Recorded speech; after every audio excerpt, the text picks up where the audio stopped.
সামরিক বাহিনী মিয়ানমারে অ্যাকচুয়ালি এটা একটা ইন্টেলিজেন্স প্ল্যাটফর্ম। এরা বহু বছর ধরে মিয়ানমার সরকারকে চালিয়ে আসছে এবং তারা জানে, তারা খুবই দক্ষ কিভাবে দেশ চালাতে হয়, এবং তারা রাজনীতি, কূটনীতি, অর্থনীতি এবং বহির্বিশ্বে তাদের সম্পর্কে কি ভাবছে না ভাবছে এই ধরনের সমস্ত জ্ঞান তারা রাখে, এবং এই জ্ঞান প্রয়োগ করে তারা তাদের অবস্থানকে এবং তারা শাসনকে সুদৃঢ় করার চেষ্টা করে। সো এই ব্যাপারে তারা সাকসেসফুল। এখন যে নির্বাচিত সরকার এসেছে, তারা প্রথমেই দেশের আভ্যন্তরীণ তিনটা জিনিস, যেটা আমরা বলেছিলাম, জাতীয় নিরাপত্তা, অর্থনীতি এবং কূটনীতি।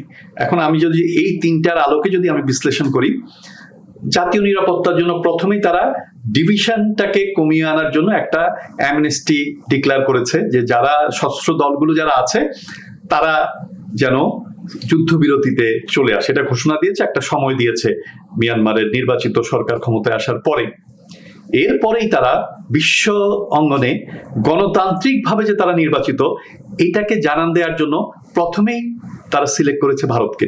কারণ ভারত একটা গণতান্ত্রিক দেশ, আমাদের এই অঞ্চলে বড় একটা রিজিয়নাল পাওয়ার।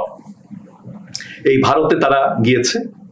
এরপরে তারা চীন ভিজিট করেছে, কারণ চীন হচ্ছে মিয়ানমারের ভ্রাতৃত্বপূর্ণ বন্ধুত্ব রয়েছে চীনের সাথে, এবং মিয়ানমারের একটা প্রথম থেকেই মিয়ানমারের একটা গুরুত্বপূর্ণ পার্টনার সব ব্যাপারেই।